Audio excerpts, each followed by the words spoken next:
Hello friends, welcome to SAS exam. Friends, as you all know, अपने हमारी ईगा जो बुक है introduction to Indian government accounts and audit, उसके chapter number 6 जो कि है government and commercial system of accounts and audit के बारे में चर्चा कर रहे थे, राइट। तो दोस्तों, प्रीवियस वीडियो के अंदर अपनों ने पैरा नंबर 6.16 तक डिस्कस कर लिया था। आज दोस्तों अपने नेक्स्ट जो है इसका नेक्स्ट टॉपिक जो है डिस्कस करेंगे, राइट। तो दोस्तों, कल अपनों ने हमारा हिस्सा जो बी हिस्सा जो था इस चैप्टर का ऑडिट के नाम से, वो अपने ने स्टार्ट किया था। उसके अंदर दोस्तों प्रिंसिपल ऑफ ऑडिट पढ़ा, purpose and procedure of commercial audit पढ़ा दोस्तों, और प्रोसीजर ऑफ कमर्शियल ऑडिट पढ़ा, काफ़ी सारे पॉइंट पढ़े, उसके अंदर स्टेप्स पढ़े। इसके बाद दोस्तों difference between government and commercial firms पढ़ा, राइट। इसके बाद दोस्तों अपनों ने 6.15 नंबर पैरा और 6.16 नंबर पैरा पढ़ा, राइट। आज दोस्तों अपने 6.17 जो पैरा है हमारा government audit as compared with commercial audit, इसके बारे में डिस्कस करेंगे, राइट। तो इसके अंदर देखिए दोस्तों क्या दिया गया, main objects of government audit which are to ensure that. अब दोस्तों गवर्नमेंट ऑडिट जब करते हैं तो उसके अंदर कौन कौन से उनके ऑब्जेक्ट होते हैं, उनका क्या क्या ऑब्जेक्टिव होता है, राइट, गवर्नमेंट की ऑडिट का, तो वो उसके बारे में दिया गया है। There is provision of funds for the expenditure duly authorised by the competent authority. क्या बोल रहा है इसके अंदर, there is a provision of funds, वहाँ पे क्या है, जो भी एक्सपेंडिचर हो रहा है वहाँ पे क्या, पहले तो फंड्स अवेलेबल होने चाहिए, फंड्स का प्रोविज़न होनी चाहिए, right. Duly authorised by a competent authority, और दोस्तों वो फंड जो क्या है वो कॉम्पिटेंट अथॉरिटी के द्वारा क्या है, ऑथोराइज भी होनी चाहिए। एकदम सिंपल बात है। और दोस्तों ये सारी चीज़ें की क्या हुई कि भी फंड होना चाहिए, एक्सपेंडिचर ऑथोराइज होना चाहिए, ये तो दोस्तों बजट की बात हो रही है। क्योंकि बजट के अंदर दोस्तों हमने क्या करते हैं, कंसोलिडेटेड फंड ऑफ इंडिया से क्या है पैसा निकालते हैं और उस पैसे पे क्या है वोटिंग होती है। इसके बाद दोस्तों अप्रोप्रिएशन बिल बनता है, अप्रोप्रिएशन एक्ट बनता है। इसके बाद क्या है वो उस पैसे को हम खर्चे कर सकते हैं, राइट। तो जो भी दोस्तों गवर्नमेंट का पैसा खर्च होगा उसके ऊपर क्या प्रॉपर अथॉरिटी उसकी होनी चाहिए। अगला देखिए, देखो दोस्तों, the expenditure is in accordance with a sanction properly accorded and is incurred by an officer competent to incur it. दूसरा क्या दोस्तों, एक्सपेंडिचर जो है उसके ऊपर सैंक्शन होनी चाहिए, एकदम सही बात है। And is incurred by an officer competent to incurred it, और दोस्तों जो ऑफिसर उसको इनकर कर रहा है, जो ऑफिसर जो एक्सपेंडिचर कर रहा है वो उसको करने के लिए कॉम्पिटेंट है। साथ में दोस्तों उसको क्या है वो पावर डेलीगेट कर दी गई है कि हाँ भैया तू इतने पैसे तक क्या है पैसा खर्चे कर सकता है, ठीक है, एकदम सिंपल बात है। सी नंबर में देखिए दोस्तों, payment has been made and has been made to the proper person and that it has been so acknowledged and rewarded that a second claim against government on the same account is impossible। अब दोस्तों इसके अंदर क्या बोल रहा है, payment has been made and has been made to the proper person, कि जो आप पेमेंट करो वो उस पर्टिकुलर पर्सन को ही होनी चाहिए जिसको वो करनी थी आपको, ठीक है। And that it has been so acknowledged and recorded, और दोस्तों जो पेमेंट हो गई उसको आपको एक्नोलेजमेंट नोट करनी है, ठीक है, उसको रिकॉर्ड करना है, राइट, ताकि क्या है a second claim against government on the same account is impossible, ताकि दोस्तों पेमेंट क्या है रिपीट ना हो जाए, राइट। एक बंदे को मान लो 5,000 रुपये पेमेंट करनी थी आपको, ठीक है, और आपने एक्नोलेजमेंट इसको रिकॉर्ड नहीं किया, फिर क्या है दोस्तों आपको मान लो ऐसा हुआ कि आपने 5,000 रुपये दोबारा दे दिए, राइट। तो ये क्या रिडंडेंसी नहीं होनी चाहिए, राइट। आगे चलिए फ्रेंड्स, अगला देखिए दोस्तों गवर्नमेंट ऑडिट का डी नंबर पॉइंट क्या है, the charge is correctly classified. दोस्तों जो चार्ज करते हो आप, जो एक्सपेंडिचर जो करते हो आप, वो क्या है करेक्टली क्लासीफाई हो जाना चाहिए, जिस कोड हेड के अंदर उसको बुक करना है वो क्लासिफिकेशन उसका हो जाना चाहिए, right. And that as the case in the case of public works and forest account, if a charge is debitable to the personal account of a contractor, employee or other individual or is recoverable from him under any rule or order, it is recorded as such in a prescribed account। अगर दोस्तों charge जो है वो debit हो जाता है वो या वो डेबिटेबल है किसी के personal account of the contractor या कोई एम्प्लॉई के या कोई अदर इंडिविजुअल के, राइट, तो उसको क्या है आपको एक प्रेस्क्राइब्ड अकाउंट के अंदर उसको क्या है नोट करना पड़ेगा, उसकी एंट्री क्या है अलग करनी पड़ेगी, राइट। ई नंबर के अंदर देखिए friends, in the case of audit of receipts, in case of audit of receipts, इसके अंदर क्या है दोस्तों रिसिप्ट्स की बात करता है। रिसिप्ट्स की ऑडिट आप कैसे करोगे, sums due are regularly recovered and checked against demand.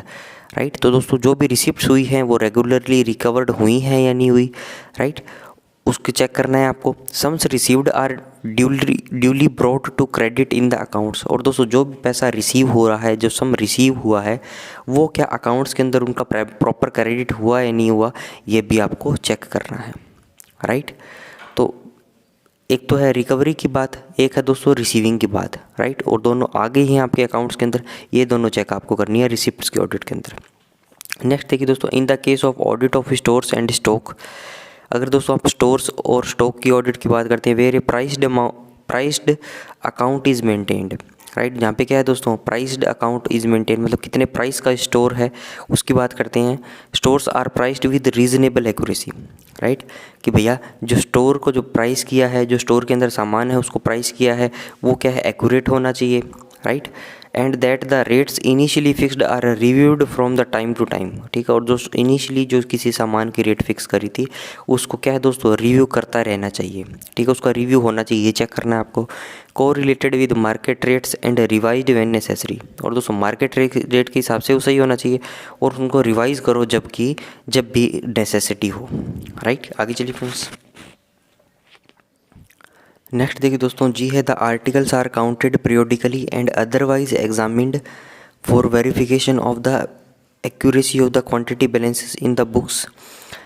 इसके अंदर क्या बोला दोस्तों, the articles are counted periodically and otherwise examined for verification of the accuracy of the quantity balances in the books. अब क्या है दोस्तों, कुछ कई क्या है, जैसे स्टोर अकाउंटिंग की ऑडिट करते हैं अपनी, राइट, तो इसके अंदर जो जो आर्टिकल हैं उनका जो स्टॉक वेरिफिकेशन है, उनकी कितनी क्वांटिटी है बुक्स के अंदर, वो दोस्तों क्या है, उनका उसका सर्टिफिकेट उसके अंदर होना चाहिए, right. The articles are counted periodically, जो आर्टिकल्स हैं वो पीरियोडिकली काउंटेड होने चाहिए, ऐसा सर्टिफिकेट होना चाहिए। Otherwise examined for verification of the accuracy of the quantity balances in the books, right, and the total number of valued account tallies with the outstanding amounts in the journal accounts, right, जो total value of the total of the valued account tallies with the outstanding amounts in the journal accounts, right. दोस्तों ये comparison की बात कर रहा है accounts के, मतलब जितने वैल्यू करी टैली आपने करी है, वैल्यू अकाउंट जो जितने भी अकाउंट की वैल्यू है वो टैली करती, उस अकाउंट को क्या है, टैली होना चाहिए आउटस्टैंडिंग जितनी भी अमाउंट है जर्नल अकाउंट्स के अंदर, right, and that the numerical balances of stock materials is reconcilable with the total of the value balances in the account at the rate applicable to the various classes of stores, right. तो दोस्तों कुल मिला के इसके अंदर यही बोल रहा है कि जितना स्टॉक है, जितना आपके लेजर्स के अंदर स्टॉक है, उतना दोस्तों ग्राउंड पे होना चाहिए, वो दोस्तों जितना आपके बुक्स के अंदर स्टोर है वो आपके अकाउंट्स में रिफ्लेक्ट करना चाहिए, राइट। तो ये सारे तमाम तरीके के ऑडिट चेक जो हैं आपको करने हैं। ये सुनो ऐसे देखिए दोस्तों, expenditure comes to the principles of standard of financial property. अब ये दोस्तों स्टैंडर्ड ऑफ फाइनेंशियल प्रॉपर्टी अपने ने बहुत सारा पढ़ा है, राइट, तो बार बार दोस्तों उसको रिपीट नहीं करेंगे, अपने बहुत 3-4 बार पढ़ लिया, राइट, अलग अलग बुक्स के अंदर। तो उसके अंदर वही है कि भाई expenditure is not prima facie more than the occasion demands, no authorities exercise its powers of sanctioning expenditure to pass an order which will be directly or indirectly to its own advantage, मतलब खुद को advantage नहीं हो ऐसा expenditure नहीं करना, ठीक है। पब्लिक मनी को दोस्तों ऐसे यूटिलाइज नहीं करना कि कोई एक ग्रुप ऑफ पीपल्स को बेनिफिट मिले, राइट। तो ये सारी चीज़ें दोस्तों स्टैंडर्ड ऑफ फाइनेंशियल प्रॉपर्टी के अंदर आएगी। अगला देखिए दोस्तों 6.19, the main objective of commercial audit is to conduct an independent review of the financial statements, ठीक है। और दोस्तों कमर्शियल ऑडिट का मेन ऑब्जेक्टिव क्या है कि वो कंडक्ट कर सके an independent review of financial statement, ठीक है।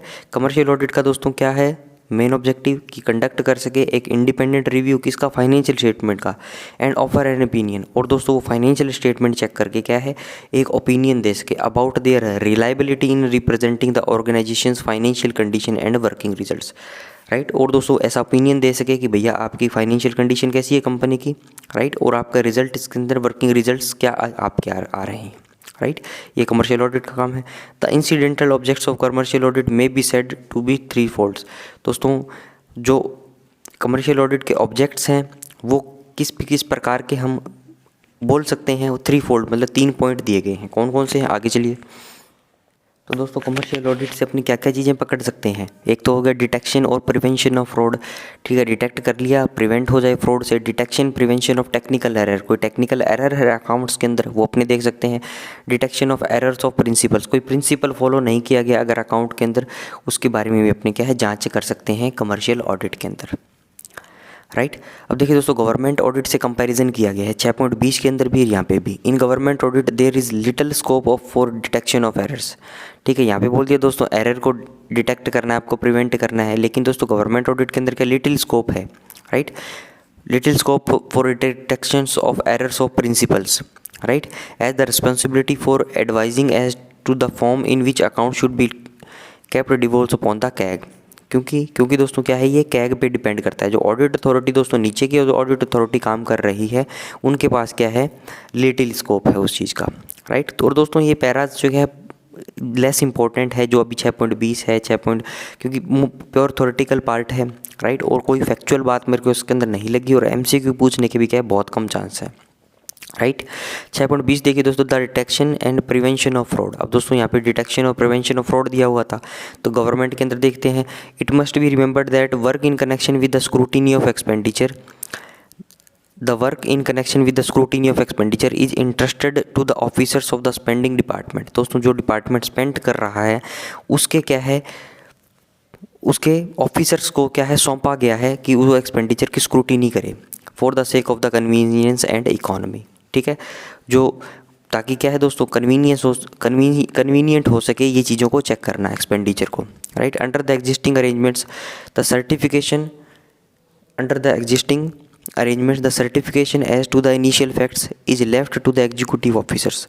दोस्तों इनिशियल फैक्ट है, जो इनिशियल जो अकाउंट बना है उसको सर्टिफिकेशन करना कि वो सही है या नहीं, अभी किसको है, एग्जीक्यूटिव ऑफिसर्स को दिया गया है, जो क्या पैसे खर्च करता है, जो एग्जीक्यूट करते हैं। And the Indian audit and accounts department verifies a certain percentage of them at local inspection. और दोस्तों Indian audit and accounts department क्या करता है, वेरिफिकेशन करता है अपने लोकल इंस्पेक्शंस पे।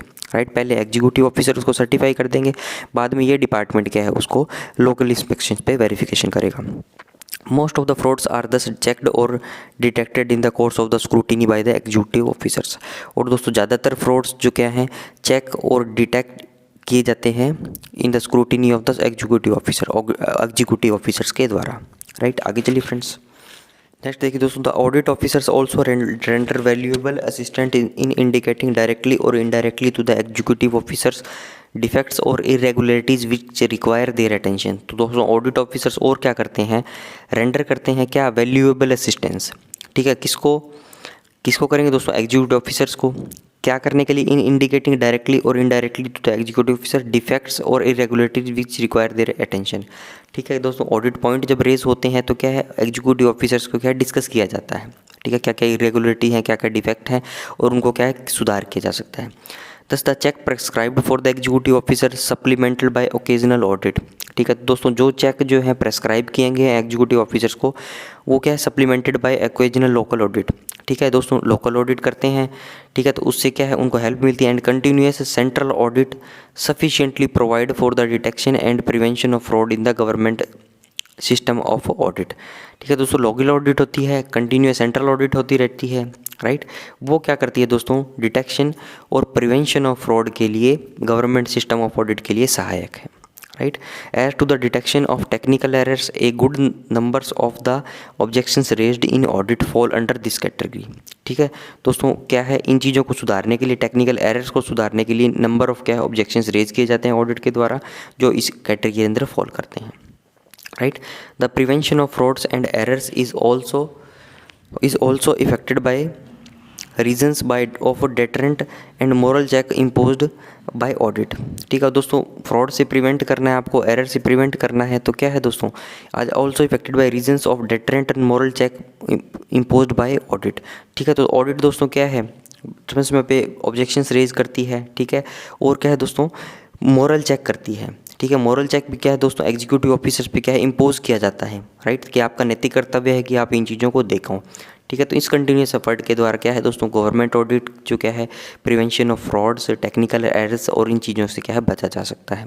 राइट दोस्तों, ये पूरा जो पैरा था, पूरी ज्ञान की बातें इसके अंदर थी, कोई फैक्चुअल फैक्ट मुझे इसके अंदर नहीं लगा। राइट। फिर भी दोस्तों अपने को किताब पूरी करनी है, चैप्टर्स पूरे करने हैं, तो थ्योरेटिकल बातें हमारी समझ के लिए भी हमें पढ़नी है, राइट।